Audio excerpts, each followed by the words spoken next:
వినాయక చవితి వచ్చిందంటే ఏ గల్లీ చూసినా వినాయకుడి విగ్రహాలతో అలంకరించినటువంటి మండపాలు మనకు కనిపిస్తాయి. నవరాత్రి ఉత్సవాల్లో భక్తులందరూ కూడా గణేశుడికి అత్యంత భక్తి శ్రద్ధలతో పూజలు, భజనలు అండ్ అలాగే గీతాలాపనలు దేశమంతా జరుపుకుంటారు.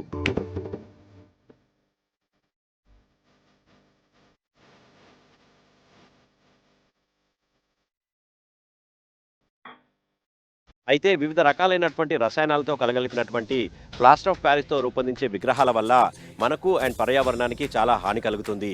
కానీ మట్టితో తయారు చేసే విగ్రహాల వల్ల మనకు కానీ పర్యావరణానికి కానీ ఎలాంటి హాని కలగదు. అయితే ఒక మట్టి విగ్రహం తయారు చేయాలంటే కళాత్మక నైపుణ్యంతో పాటు ఓపిక అండ్ శ్రమ కూడా కలిగి ఉండాలి. ఈరోజు మట్టి విగ్రహాలను మాత్రమే తయారు చేసే కొంతమంది కళాకారుల దగ్గరికి వెళదాం.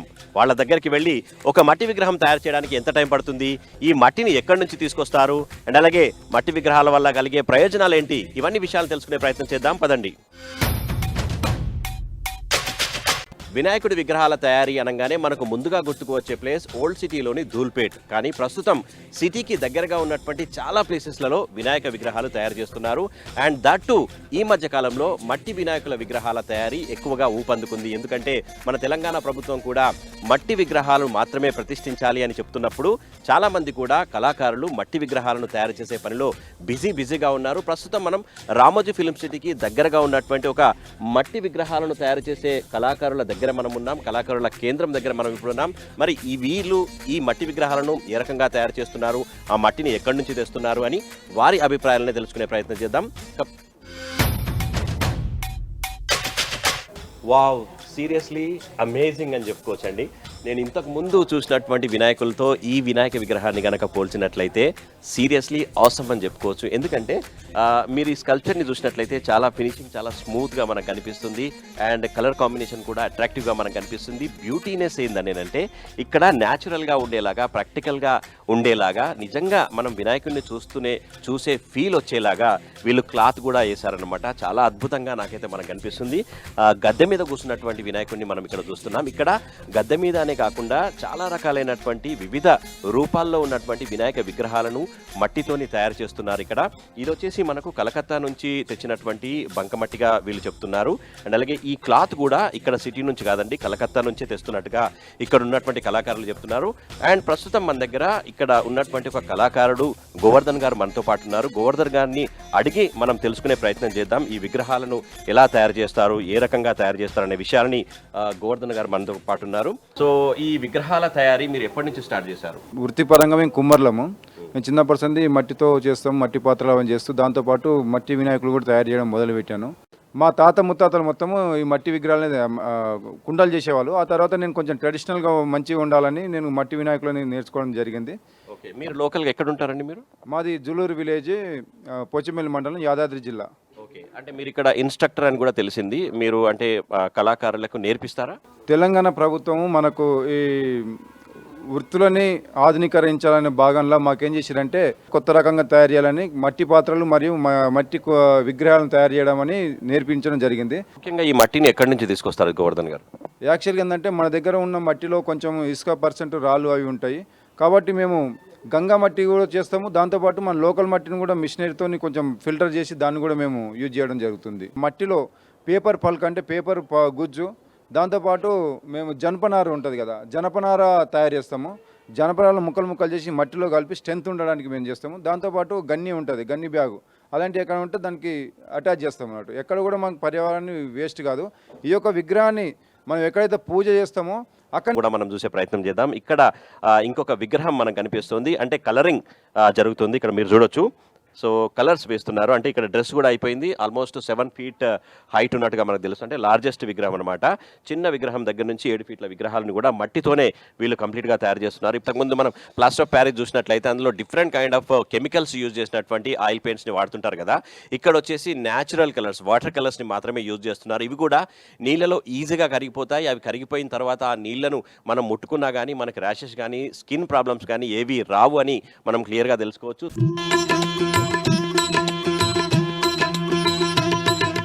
ఇక్కడ మనకు కొందరు మహిళా కళాకారులు కూడా కనిపిస్తున్నారు. ఎక్కడ కూడా మనం చూసినట్లయితే మగవాళ్లే ఎక్కువగా విగ్రహాలను తయారు చేస్తారని మనం అనుకుంటాం కదా. సో ఇక్కడ ఆడవాళ్ళు కూడా అద్భుతంగా విగ్రహాలను తయారు చేస్తున్నారు. వాళ్ళు బిజీగా విగ్రహాల అలంకరణ చేస్తున్నారు, మీరు చూడొచ్చు. సో వాళ్ళని అడిగి కూడా మనం వాళ్ళ అభిప్రాయాలు తెలుసుకునే ప్రయత్నం చేద్దాం. అమ్మ, మీ పేరేం పేరమ్మా? శోభ. మీరు ఎక్కడ ఉంటారమ్మా? మేము మా ఊరు వచ్చేసి పోచంపల్లి దగ్గర జూలూరు అండి గ్రామం. మీరు ఎప్పటి నుంచి ఈ విగ్రహాలను తయారు చేసే పని చేస్తున్నారు? 20 సంవత్సరాల నుండి చేస్తున్నాము. ప్రతి సంవత్సరం మీరు విగ్రహాలను తయారు చేస్తూ ఉంటారు కదా. సో ఈ విగ్రహాల తయారీ అయిపోయిన తర్వాత, వినాయక చవితి అయిపోయిన తర్వాత మీరు ఏ వృత్తులు చేస్తారమ్మా?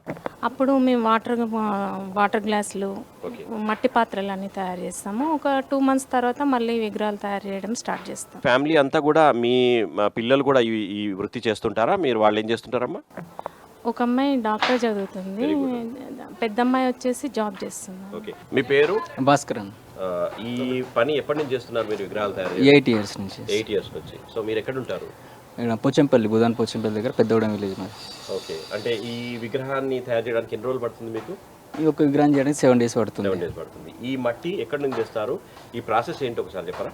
ఈ మట్టి వచ్చేసి కోల్కతా నుంచి వస్తుందండి. ఈ డై మోల్డింగ్ అంతా మేమే తయారు చేసుకుంటాం. ఈ కలర్, పెయింటింగ్, ఫినిషింగ్ అంతా మేమే వేసుకుంటాం టోటల్గా. ఓకే, అంటే ఇవన్నీ సపరేట్ మౌల్డ్స్లో, అంటే అచ్చులలో పెట్టి తీసి వాటిని అన్నిటిని జాయింటింగ్ చేసేసుకుంటాము. జాయింటింగ్ చేస్తారు. ఓకే. సో ఒక్కొక్కటి ఎండడానికి ఎంత టైం పడుతుంది? 3 days పడుతుందండి ఒక్క పీస్ తయారు కావడానికి, ఎండడానికి. జాయింటింగ్ చేయడానికి 1 day పడుతుంది. తర్వాత మనం నిలబెట్టుకోవడానికి సెట్ అవుతుంది. ఓవరాల్ గా ఒక 1 week లో అంటే మీరు విగ్రహం మొత్తాన్ని మీరు తయారు చేయగలుగుతారు 1 week లో. ఈ విగ్రహాల తయారీ అయిపోయిన తర్వాత మీరు ఏం పని చేస్తారు? మళ్ళీ ఫైబర్ స్టాచ్యూస్ ఉంటాయండి, విగ్రహాలు ఉంటాయి కదా, ఫ్రీడమ్ ఫైటర్ల విగ్రహాలు, రాజకీయ నాయకుల విగ్రహాలు. సో మొత్తానికి ఇయర్ మొత్తం మీరు మట్టి విగ్రహాలను తయారు చేసే పనిలోనే ఉంటారు. సో ఓవరాల్ గా మీకు ఈ విగ్రహాల తయారీలో ఆనందంగా ఉందా మీకు? చాలా నాకు నచ్చిన వర్క్ చేస్తుంటే ఆనందంగా ఉంటుంది సార్.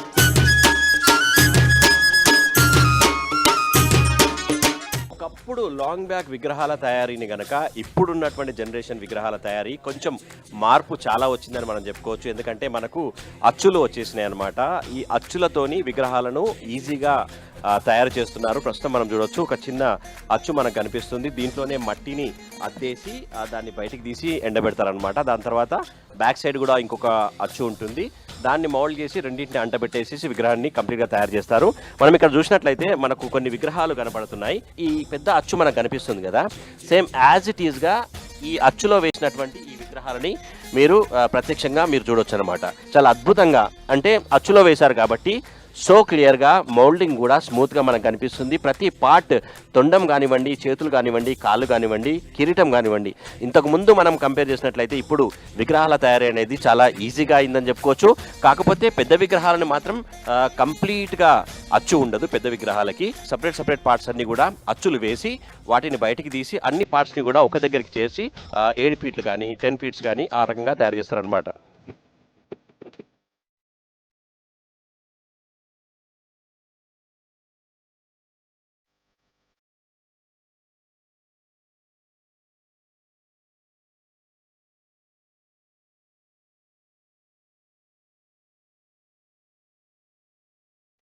సూపర్గా తయారైంది చూడండి మీరు, ఎంత బాగా నీట్గా విగ్రహం రెడీ అయిపోయింది. ఆల్మోస్ట్ ఒక ఐ థింక్ 10 minutesలో ఈ విగ్రహాన్ని అచ్చుల్లో వేసేసి తీసేశారు మన ముందల్నే ప్రత్యక్షంగా. సో దీన్ని కూడా కంప్లీట్గా బయటికి తీసి ఒక 1 day కనుక ఆరబెట్టినట్లయితే, సో బ్యాక్ సైడ్ మనం చూస్తున్నాం కదా, అలాంటి విగ్రహాలు తయారైపోతాయి. మనం ఇప్పుడు చూడొచ్చు, సేమ్ యాజ్ ఇట్ ఈజ్ ఎండిన తర్వాత మనకు విగ్రహం ఈ రకంగా కనిపిస్తుంది అనమాట. దీన్ని మళ్ళీ మనకు కలర్స్ అద్దిన తర్వాత చాలా బ్యూటిఫుల్గా మనకు కనిపిస్తుంది.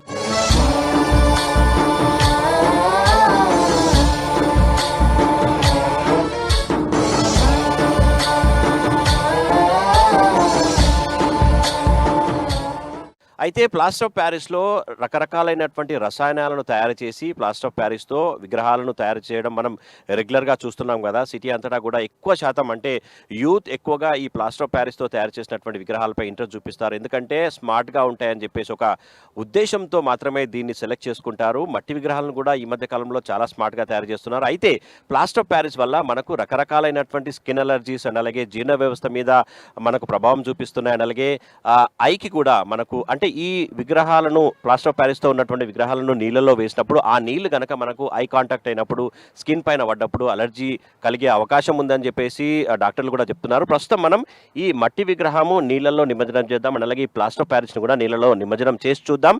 ఎంతసేపట్లో మట్టి విగ్రహం కరుగుతుంది, ప్లాస్టర్ ఆఫ్ ప్యారిస్కి ఎంత టైం పడుతుంది అనే విషయాల్ని మనం ప్రాక్టికల్గా తెలుసుకుందాం ఇప్పుడు. సో అక్కడ మనకు మట్టి విగ్రహం నిమజ్జనం చేస్తున్నాం మనం వాటర్లో, ఇక్కడ ప్లాస్టర్ ఆఫ్ ప్యారిస్ని నీళ్ళలో వేస్తున్నాం. మీరు చూడండి.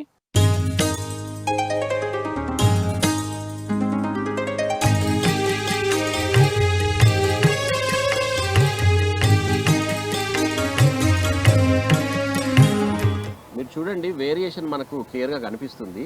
ఈ సేమ్ టైంలో మనము నీళ్ళలో వేసాము దాన్ని, ఆ విగ్రహము అండ్ ప్లాస్టర్ ఆఫ్ ప్యారిస్ కూడా. కానీ మట్టి విగ్రహము సెకండ్లలో కరిగిపోతుంది, మనకు చాలా క్లియర్గా విజువల్స్లో కనిపిస్తుంది. You can see that.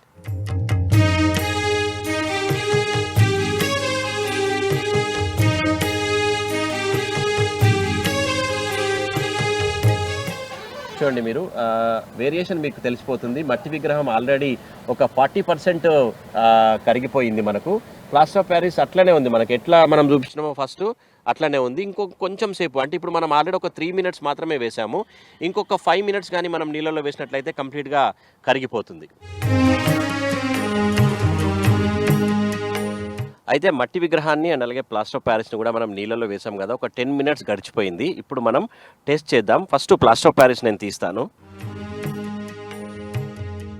చూడండి మీరు, ఎట్లా ఇంతకుముందు 10 minutes ముందు ఎట్లయితే వేసినానో అదే రకంగా మనకు ఏ మాత్రం కరగలేదు. మీరు చూడండి ఎంత గట్టిగా ఉందంటే, అంటే ఇందులో రకరకాలైనటువంటి రసాయనాలతో యూజ్ చేసినటువంటి ప్లాస్టర్ ఆఫ్ ప్యారిస్తో చేసే విగ్రహాల వల్ల మనకు నీళ్ళల్లో వేస్తే అసలు ఏ మాత్రం కూడా కరగలేదన్నమాట. వేరాజ్ మనం ఇక్కడ మట్టి విగ్రహాన్ని నిమజ్జనం చేసినాం కదా, సో ఇక్కడ మనం చూసినట్లయితే టోటల్గా మనకు మట్టి మాత్రమే కనిపిస్తుంది. You can see this. చూడండి మొత్తం, అంటే 10 నిమిషాలలో విగ్రహం అంతా కూడా మట్టిగా మారిపోయింది, మీరు చూడొచ్చు. సో దీనివల్ల ఏంటంటే మనకు పర్యావరణానికి ఎలాంటి హాని కలగదు. అండ్ ఈ న్యాచురల్ కలర్స్ని వాడతారు కాబట్టి మనకు స్కిన్ అలర్జీ కానీ, మనకు ఏ రకమైనటువంటి హ్యూమన్కి ఏ రకమైనటువంటి హాని కూడా మనకు కలగదు అని ప్రాక్టికల్గా మనకు అర్థమవుతుంది. సో ఈ విగ్రహాలని మన ఇంట్లోనే చిన్న టబ్లో కానీ చిన్న పాట్లో కానీ నిమజ్జనం చేసేసి ఆ నీళ్ళని వేప చెట్టు దగ్గరనో జామ చెట్టు దగ్గరనో పోసినట్లయితే మనకు పవిత్రంగా కూడా ఉంటుంది, మనకు సాటిస్ఫాక్షన్గా కూడా ఉంటుంది. అండ్ అలాగే అట్ ద సేమ్ టైం పర్యావరణాన్ని మనం కాపాడిన వాళ్ళం కూడా అవుతాం. కొందరు కళాకారుల అభిప్రాయాలు తెలుసుకునే ముందు ఫిల్మ్ సిటీకి దగ్గరలో ఉన్నటువంటి వినాయక విగ్రహాలు తయారు చేసే ఒక ప్లేస్కి మనం రీచ్ అయ్యాం. You can see this sculpture, చాలా బ్యూటిఫుల్గా మనకు కనిపిస్తుంది. ఈ విగ్రహాన్ని చూడంగానే నాకైతే ఫస్ట్ ఇది ప్లాస్టర్ ఆఫ్ ప్యారిసా లేకుంటే మట్టితో తయారు చేసిన విగ్రహం అనే డౌట్ 100% వచ్చింది. బట్ ఇది ప్యూర్గా న్యాచురల్గా 100% మట్టితో తయారు చేసినటువంటి విగ్రహం. లుక్ ఎట్ దిస్ స్ట్రక్చర్, చాలా స్మార్ట్గా బ్యూటిఫుల్గా మనకు కనిపిస్తుంది. చిన్న విగ్రహాల దగ్గర నుంచి 10-12 ఫీట్ల హైట్ వరకు కూడా విగ్రహాలను ఇక్కడ రూపొందిస్తున్నారు. సో న్యాచురల్గా మనకు కనిపిస్తున్నాయి. ఇక్కడ మనం మండపంలో చూడొచ్చు, కంప్లీట్గా కొన్ని వందల విగ్రహాలు తయారు చేస్తున్నారు. కొంతమంది కళాకారులు స్టిల్ కలర్ కోటింగ్ ఇక్కడ వేస్తున్నారు, మనం చూడొచ్చు. సో ఇక్కడ మనం చూసినట్లయితే ఒక కళాకారుడు ఆల్రెడీ ఫైనల్ ఫినిషింగ్ టచ్ ఇస్తున్నారు. ఒకసారి మనం అడిగి తెలుసుకుందాం. आपका नाम क्या है? लखन। लखन, कहाँ से आए आप? कलकत्ता से। कलकत्ता से। कितने दिन से काम कर रही है? इधर 2 महीना काम कर रहे हैं। 2 महीने से काम कर रही। तो आप ये कैसे बना रही है मट्टी विनायक को? कलकत्ता से मिट्टी लेके इधर बना रहा है। ओके घास मिट्टी लेके बना रहा है और कलर वाटर पिन है। ओके। हाँ, कलर कर रहा है, अभी कलर की स्टार्टिंग है। विनायक चौथी होने के बाद आप क्या काम करते हैं? दुर्गा माता। दुर्गा माता का है। वो पूरा आप प्रतिमा ही बनाते? हाँ, प्रतिमा बनाते। कैसा लग रहा है आपको ये काम करके? अब बहुत अच्छा लग रहा है। సో ఇంకొంతమంది కళాకారులు మనకు లోపల చాలా బిజీగా పనిచేస్తున్నారు. వాళ్ళని అడిగి కూడా మనం కొన్ని విషయాలను తెలుసుకునే ప్రయత్నం చేద్దాం. ఇక్కడ మనం చూడొచ్చు గద పట్టుకొని వినాయకుడు మనకి ఇక్కడ కనిపిస్తున్నాడు. ఇంకా ఫైనల్ టచ్ ఇక్కడ కాలేదు, కలర్ వేస్తున్నారు. ఫైనల్ టచ్లో ఇక్కడ మనకు కనిపిస్తుంది, పైన నాగుపాములు కనిపిస్తున్నాయి అండ్ ఇక్కడ వినాయకుడు దర్జాగా కూర్చున్నాడు. సో ఇక్కడ సైడ్లో కూడా చిన్న చిన్న విగ్రహాలను రూపొందించారు. అంటే ప్లాస్టర్ ఆఫ్ ప్యారిస్ విగ్రహాలకు పోటీగా ఈ విగ్రహాలను మట్టితో చాలా అద్భుతంగా రూపొందిస్తున్నారు. आपका नाम क्या है? नमस्ते, मेरा नाम तापस बेरा, कोलकाता से आया है। ये मिट्टी का प्रतिमा है, गणपति जो काम करता है कलर के लिए, वही 2 महीने तक काम किया। मूर्ति के लिए जो काम हुआ इधर बहुत अच्छा है, हैदराबाद। आपको पैसे करने के बाद रोज रोज मिलता, नहीं तो महीने में एक बार मिलता? महीने में देता है। महीने में देता है। हाँ, कोई और प्रॉब्लम ये नहीं। काम विनायक चौथी होने के बाद आप क्या काम करते हैं? कलकत्ता चले जाते हैं, तो हैदराबाद में रहते? नहीं, कैलकाटा में चल जाता है। वो जो दुर्गा प्रतिमा बोलता है मेरा गांव से, ओके, बंगाली में वही काम करता है। वो कलकत्ता में करते हैं वो हाँ, दुर्गा हाँ। प्रतिमा को? हाँ हाँ, ठीक है। आपको कैसा लग रहा है हैदराबाद में काम करके? बहुत अच्छा लग रहा है। आपको आशीर्वाद के देने लिए फिर से आएगा अगली साल, वही आशीर्वाद चाहिए मेरे को। ठीक है, शुक्रिया। गणनायकाय गणदैवताय गणाध्यक्षाय धीमहि गुणशरीराय गुणमण्डिताय गुणेशानाय धीमहि। సో ప్రస్తుతం ఇప్పుడు మన దగ్గర కొంతమంది విగ్రహాలను, మట్టి విగ్రహాలను కొనడానికి మాత్రమే వచ్చినటువంటి కొంతమంది ఉన్నారు. సో వారిని అడిగి మట్టి విగ్రహాలనే ఎందుకు సెలెక్ట్ చేసుకుంటున్నారనే విషయం తెలుసుకునే ప్రయత్నం చేద్దాం. మీ పేరు చెప్పండి. My name is Niranjan. Niranjan, ఎక్కడి నుంచి వచ్చారు? నార్కట్పల్లి అండి. ఓకే. సో మట్టి విగ్రహాలని మాత్రమే సెలెక్ట్ చేసుకోవడానికి రీజన్ ఏంటి? నేచర్ గురించి, బట్ ఏంటంటే క్వాలిటీ ఉంది. ఇంకోటి ఏంటంటే ఇది ప్యూర్ మట్టితో చేస్తున్నారు, పొల్యూషన్ కాకుండా చూసుకుంటున్నారు, బాగుందని తీసుకుంటున్నాం. ఓకే. అంటే ఇంతకు ముందు ఇయర్స్ కంపేర్ చేసినట్లయితే మీరు ప్లాస్టర్ ఆఫ్ ప్యారిస్ విగ్రహాలను పెట్టారా ఎప్పుడన్నా? పెట్టాను. సో దానివల్ల కలిగే నష్టాలు ఏమన్నా మీకు ఐడియా ఉందా? చాలా ఉంది. పొల్యూషన్, చెరువులో వాటర్ తేలడం కానీ, అంత కలర్ తేలడం కానీ అవన్నీ ఉండడం వల్ల కొద్దిగా ప్రాబ్లం అయింది. ఇదే మట్టి అయితే కొద్దిగా కంఫర్టబుల్గా ఉంటుంది. ఇంకోటి ఏంటంటే చూడే వాళ్ళు కూడా బాగా మంది వస్తారు. మంచిగా డిజైన్స్ ఉన్నాయి, బాగున్నాయి, ప్యూర్గా మంచిగా ఉంది కాబట్టి వస్తుంది. Compare to plaster of Paris విగ్రహాల ధరతో పోలిస్తే ఇవి కంఫర్టబుల్ ఉందా మీకు? అంటే ఇప్పుడు నేచర్ అన్నప్పుడు నేచరే ఉంటుంది, ఇప్పుడు అదే అన్నప్పుడు అదే ఉంటుంది. దేని దానికి ఉంటుంది కాబట్టి ఇది బెటర్ అని మేము అనుకుంటున్నాం అంతే. ఓకే. మీ పేరు? నా పేరు కిరణ్. కిరణ్, ఎక్కడి నుంచి వచ్చారు? ఇక్కడ నల్గొండ నుంచి. నల్గొండ నుంచి. సో నల్గొండ నుంచి హైదరాబాద్కి రావడానికి రీజన్ ఏంటి? మన దగ్గర నల్గొండలో మన కాడ మంచి క్వాలిటీ ఉంటుంది కదా, అట్లా. అంటే ఎవ్రీ ఇయర్ మీరు హైదరాబాద్కి వస్తారా? ఓకే. ఈసారి మట్టి విగ్రహాలను ఎందుకు సెలెక్ట్ చేసుకున్నారు? ఇంకా ఎకో ఫ్రెండ్లీ, నేచురల్ ఉంటుందని. వాటర్ పొల్యూషన్ కూడా ఎక్కువ అవుతుంది డే బై డే మనకు అట్లా. సో నీ ఒపీనియన్ ఏమంటావు? అంటే చాలా మంది ఇప్పుడు యూత్ ప్లాస్టర్ ఆఫ్ ప్యారిస్ నుంచి వచ్చేసి మట్టి విగ్రహాలు కొంటున్నారా? చాలా మంది మట్టి విగ్రహాలే చాలా మంది తీసుకుంటున్నారు, బట్ కాస్ట్ కూడా ఎక్కువ అవుతుంది. నేచర్ బట్టి అందరు కూడా ఇదే ప్రిఫర్ చేయాలని అనుకుంటున్నాం. యాజ్ ఎ రెస్పాన్సిబుల్ సిటిజన్ గా నువ్వు కూడా మట్టి విగ్రహాలను కొంటున్నావు. Very good, very good. నీ పేరు? నా పేరు రవిశంకర్ అన్న, మాది బుధాన్ పోచంపల్లి. Very good. అయితే ఈరోజు మేము విగ్రహాలు చూసానికి వచ్చాము, కానీ చెప్పాలంటే కలర్ కన్నా మాకు మట్టి గణపతి బాగున్నాయి అన్న. ఎందుకంటే కాలుష్యం అవుతుంది వాటర్ వల్ల. ఎప్పటికైనా మట్టి గణపతి చేయాలన్నా, ఇవి బంద్ చేయాలని కోరుకుంటున్నాం అంతే. అంటే ఇంతకు ముందు మీరు ప్లాస్టర్ ఆఫ్ ప్యారిస్ విగ్రహాలు పెట్టేవాళ్ళు కదా? మేము పెట్టామన్నా, అవి పెట్టాము, దానివల్లనే కాలుష్యం అయ్యాయని మా దాంట్లో అందరు చాలా మంది పెద్దలు అన్నారు. అందుకనే ఇప్పుడు మట్టి గణపతులు రేట్లు ఇట్లా చూస్తున్నాం. రేట్లు ఎట్లున్నాయి మరి ప్లాస్టర్ ఆఫ్ ప్యారిస్ తో కంపేర్ చేస్తే? మినిమం 5 feet విగ్రహం 10,000 అంటున్నా అతను. మరి అయినా కానీ మీరు మట్టి విగ్రహాలు కొందామని డిసైడ్ అయ్యారు కదా? ఎంత చిన్న వినాయకుడు అయినా కానీ మీ మట్టి గణపతి పెడదామని డిసైడ్ అయినా అంతే. గణ గంటల్లో పూజలు నీకే స్వామి గణపయ్య, గణము గణవరాత్రి సేవలు నీకే తండ్రి గణపయ్య.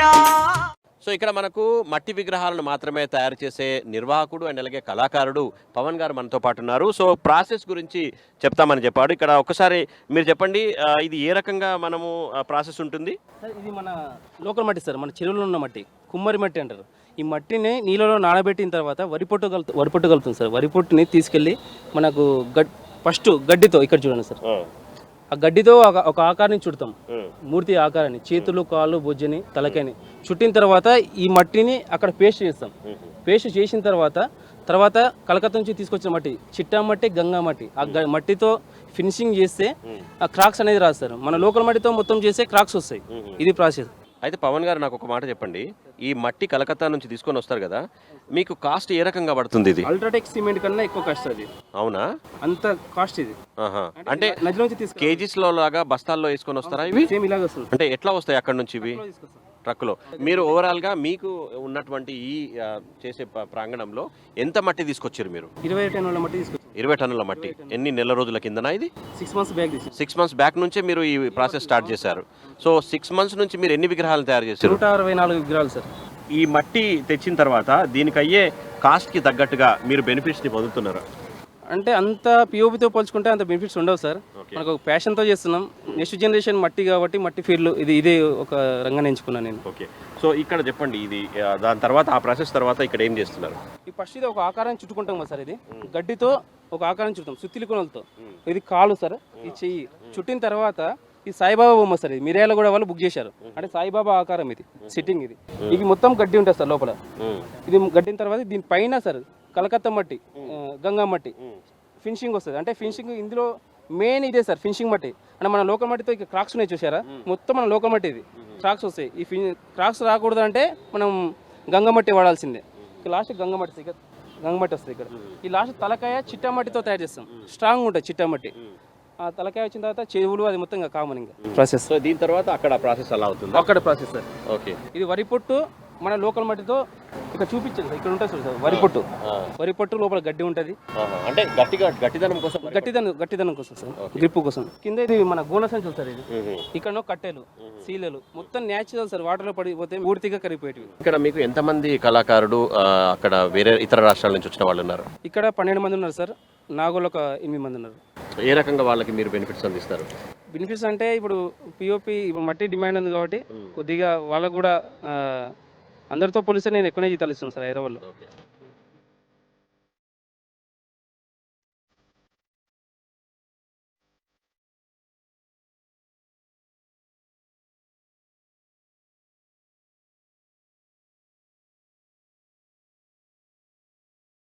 పిఓపితో పాటు రసాయనాలు వాడి తయారు చేసే విగ్రహాలు మన పర్యావరణానికి ఎంతలా హాని చేస్తాయో మనందరికీ తెలుసు. దీనివల్ల ఫ్యూచర్ జనరేషన్ మొత్తానికి డేంజర్ బెల్స్ మోగిస్తాయనడంలో ఎలాంటి సందేహము లేదు. సో ప్రతి సంవత్సరం అందరం బాధ్యతగా మట్టి విగ్రహాలను తమ కాలనీలలో, ఇళ్లలో ఏర్పాటు చేసుకోవాలని కోరుకుంటూ wishing you a very happy and eco friendly Vinayaka Chavithi to you all.